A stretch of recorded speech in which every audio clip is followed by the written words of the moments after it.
sesuatu terjadi. Ku percaya semua untuk kebaikanku. Bila nanti telah tiba waktumu, ku percaya kuasa-Mu memulihkan hidupku. Waktu Tuhan pasti yang terbaik, walau kadang tak mudah dimengerti. Lewati cobaan, ku tetap percaya waktu Tuhan pasti yang terbaik.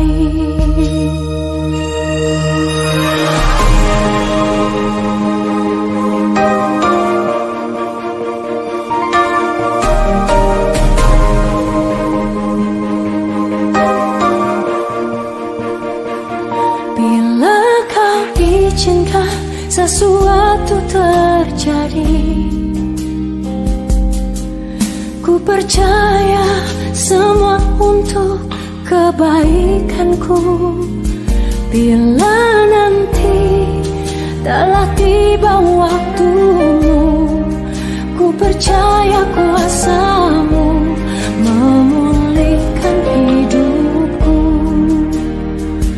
Waktu Tuhan pasti yang terbaik, walau kadang tak mudah dimengerti. Lewati cobaan, ku tetap percaya waktu Tuhan pasti yang terbaik.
Pasti yang terbaik.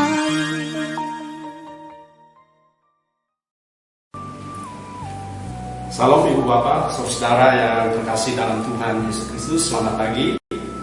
Selamat bertemu kembali kita dalam renungan pagi yang dibawakan oleh saya Pendeta Octavianus dari GKI Banjarbaru.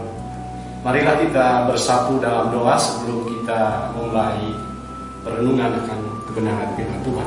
Kita berdoa. Bapa Surgawi, Bapa dalam Yesus Kristus, segala hormat, pujian, dan syukur kami naikkan hadirat Yang Kudus atas kesempatan yang boleh Tuhan berikan di pagi hari ini. Kami boleh membaca, merenungkan kebenaran firman-Mu. Dalam nama Tuhan Yesus Kristus kami memohon bimbingan kuasa Roh Kudus untuk perenungan firman Tuhan. Amin. Bagian firman Tuhan sesuai dengan amanat gereja Kematan Banglis untuk kita pada hari ini, yaitu hari Jumat tanggal 22 Mei tahun 2020, yaitu dari 2 Raja-Raja pasal 2 ayat 1 sampai 12. 2 Raja-Raja pasal 2 ayat 1 sampai 12 dua judul Elia naik ke sorga. Demikian firman Tuhan. Menjelang saatnya Tuhan hendak menaikkan Elia ke sorga dalam angin badai, Elia dan Elisa sedang berjalan dari Gilgal. Berkatalah Elia kepada Elisa, "Baiklah, tinggal di sini, sebab Tuhan menyuruh aku ke Betel." Tetapi Elisa menjawab, "Demi Tuhan yang hidup dan demi hidupmu sendiri, sesungguhnya aku tidak akan meninggalkan engkau." Lalu pergilah mereka ke Betel. Pada waktu itu keluarlah rombongan nabi-nabi yang ada di Betel mendapatkan Elisa. Lalu berkatalah mereka kepadanya, "Sudahkah engkau tahu bahwa pada hari ini Tuanmu akan diambil daripadamu oleh Tuhan, terangkat ke sorga?" Jawabnya, "Aku juga tahu, diamlah." Berkatalah Elia kepadanya, "Hai Elisa, baiklah tinggal di sini, sebab Tuhan menyuruh aku ke Yeriko." Tetapi jawabnya, "Demi Tuhan yang hidup dan demi hidupmu sendiri, sesungguhnya aku tidak akan meninggalkan engkau." Lalu sampailah mereka di Yeriko. Pada waktu itu mendekatlah rombongan nabi yang ada di Yeriko kepada Elisa serta berkata kepadanya, "Sudahkah engkau tahu bahwa pada hari ini Tuanmu akan diambil daripadamu oleh Tuhan, terangkat ke sorga?" Jawabnya, "Aku juga tahu, diamlah." Berkatalah Elia kepadanya, "Baiklah, tinggal di sini, sebab Tuhan menyuruh aku ke sungai Yordan." Jawabnya, "Demi Tuhan yang hidup dan demi hidupmu sendiri, sesungguhnya aku tidak akan meninggalkan engkau." Lalu berjalanlah keduanya. 50 orang dari rombongan nabi itu ikut berjalan, tetapi mereka berdiri memandang dari jauh. Ketika kedua berdiri di tepi sungai Yordan, lalu Elia mengambil jubahnya, digulungnya, dipukulkannya ke atas air itu. Maka terbagilah air itu ke sebelah sini dan ke sebelah sana, sehingga menyeberanglah keduanya dengan berjalan di tanah yang kering. Dan sesudah mereka sampai di seberang, berkatalah Elia kepadanya, dan sesudah mereka sampai di seberang, berkatalah Elia kepada Elisa, "Mintalah apa yang hendak kulakukan kepadamu sebelum aku berangkat daripadamu." Jawab Elisa, "Biarlah kiranya aku mendapat 2 bagian dari rohmu." Berkatalah Elia, "Yang kau minta itu adalah sukar. Tetapi jika engkau dapat melihat aku terangkat daripadamu, akan terjadi kepadamu seperti yang demikian. Dan jika tidak akan terjadi." Sebab mereka berjalan terus sambil berkata. Tiba-tiba datanglah kereta berapi dengan kuda berapi memisahkan keduanya. Lalu naiklah Elia ke sorga dalam angin badai. Ketika Elisa melihat, maka berteriaklah ia, "Bapakku, Bapakku!" kata Israel dan orang-orangnya yang berkuda. Kemudian tidak dilihatnya lagi. Lalu direngkutkannya pakaiannya dan dikoyakkannya menjadi 2 koyakan. Sampai di sana pembacaan firman Tuhan. Yang berbahagia ialah mereka yang mendengarkan firman Tuhan dan yang memeliharanya. Amin. Saudara yang terkasih dalam Tuhan kita Yesus Kristus, hidup adalah perjuangan. Tidak ada dalam hidup kita kalau mau berhasil, mau sukses, orang hanya bersantai-santai. Tetapi harus berjuang untuk mendapatkan apa yang dikehendaki, yang diinginkan. Misalnya zaman sekarang ini ada pandemi COVID-19, supaya kita tetap sehat, dalam arti kata tidak terinfeksi, tidak terpapar, kita harus berjuang, yaitu berjuang dengan disiplin, memperhatikan protokol kesehatan, berdiam di rumah, kalaupun terpaksa keluar rumah, menggunakan masker dan menjaga jarak. Tapi di atas semuanya itu kita percaya ketika kita sudah melakukan langkah perjuangan itu tadi, bahwa ada kuasa Tuhan yang menentukan berhasil dan tidaknya perjuangan kita. Saudara yang kekasih dalam Tuhan, nas kita pada hari ini berbicara tentang dua pribadi, Elia dan Elisha. Elia sebagai nabi Tuhan dan Elisha adalah nabi Tuhan juga, tetapi dia lebih belakangan karena ia adalah kader yang dipersiapkan oleh Elia. Apa yang dialami oleh Elisha memperlihatkan kepada kita bahwa ia berjuang. Dalam konteks nas kita memang ia berjuang untuk selalu bersama-sama dengan gurunya. Walaupun gurunya sudah menyampaikan penolakan supaya ia meninggalkan gurunya, tapi gurunya tidak mau, atau Elia tidak mau melakukannya. Dalam ayat 6 dikatakan, berkatalah Elia kepadanya, baiklah, tinggal di sini, sebab Tuhan nyuruh aku ke Yordan. Jawabnya, demi Tuhan yang hidup dan demi hidupmu sendiri, sesungguhnya aku tidak akan meninggalkan engkau. Lalu berjalanlah keduanya. Saudara yang dikasihi dalam Tuhan, jadi Elisha sebagai nabi Tuhan, boleh dikatakan nabi magang, dia telah mengikuti Elia dalam perjalanan pelayanan Elia. Dan dalam perjalanan tersebut tentu saja ia belajar dari apa yang dilakukan oleh Elia. Termasuk di saat akhir hidup Elia di tengah-tengah dunia ini, karena ia akan meninggalkan dunia yang fana.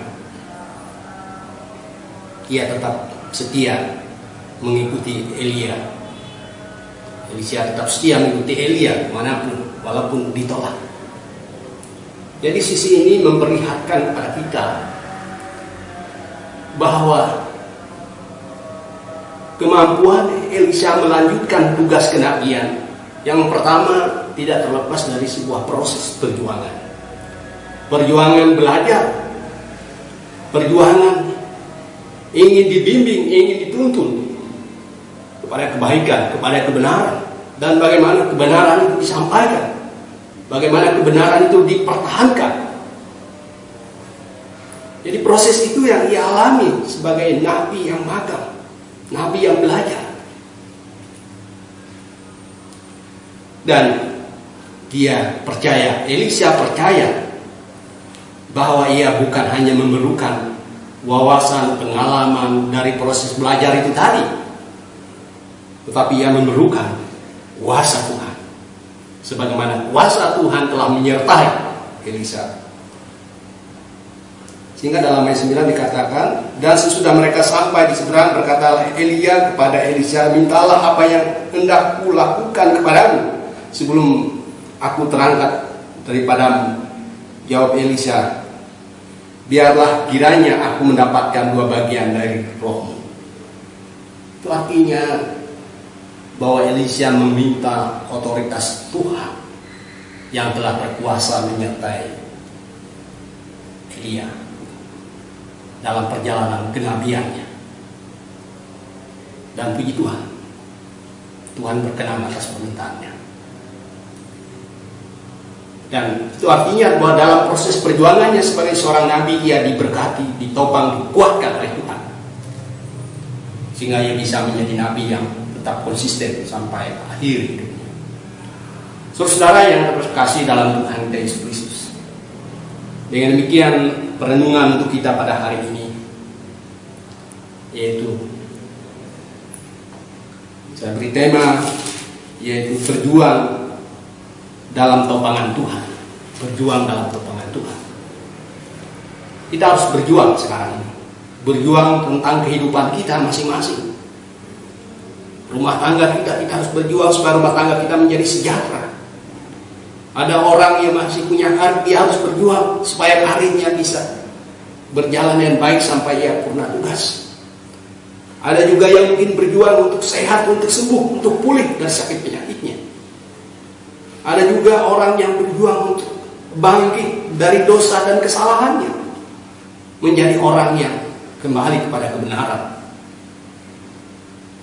Hari ini kita diingatkan bersama-sama. Yang pertama, poin pertamanya adalah bahwa dalam hidup ini, siapapun kita harus berjuang. Seperti yang Elisa lakukan, ia berjuang bersama Elia. Ia berjuang untuk menjadi nabi yang baik.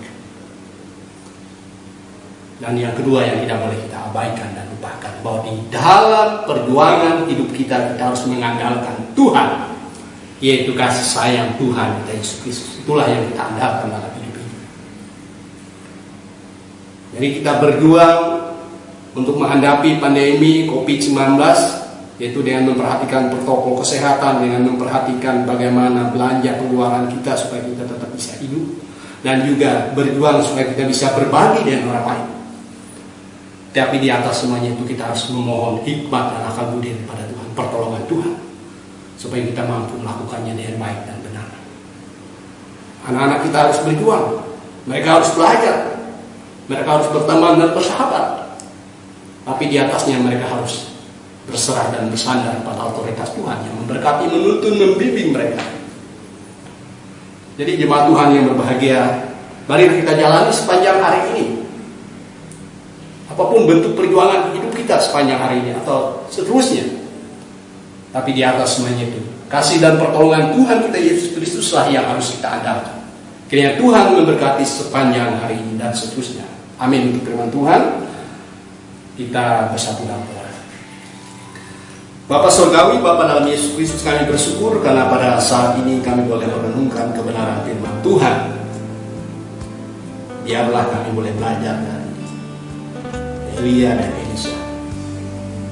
Elia telah berjuang menjadi nabi Tuhan, dan Elisa telah dibimbing, dituntun oleh Elia menjadi nabi yang melanjutkan tugas kenabiannya. Tapi di atas semuanya itu adalah pertolongan dan berkat Tuhan yang menjadi andalan mereka. Bapa dalam Yesus Kristus, kami memohon ya Tuhan, biarlah perenungan kami pada hari ini boleh membawa kami kepada hikmat, pada pengertian, bahwa di dalam segala langkah perjuangan hidup kami memerlukan kasih sayang Tuhan kami Yesus Kristus. Kami tidak boleh berjuang sendiri, tapi kami berjuang bersama Tuhan. Lawatlah ya Tuhan umat-Mu, supaya kami boleh berjuang menghadapi berbagai tantangan kehidupan ini. Semua menghadapi pandemi COVID-19, supaya kami boleh dijauhkan dari terpapar atau positif ya Tuhan terinfeksi. Jauhkan kami dalam perjuangan ini ya Tuhan. Dan mampukanlah kami juga menjadi pribadi yang boleh berjuang menolong orang lain.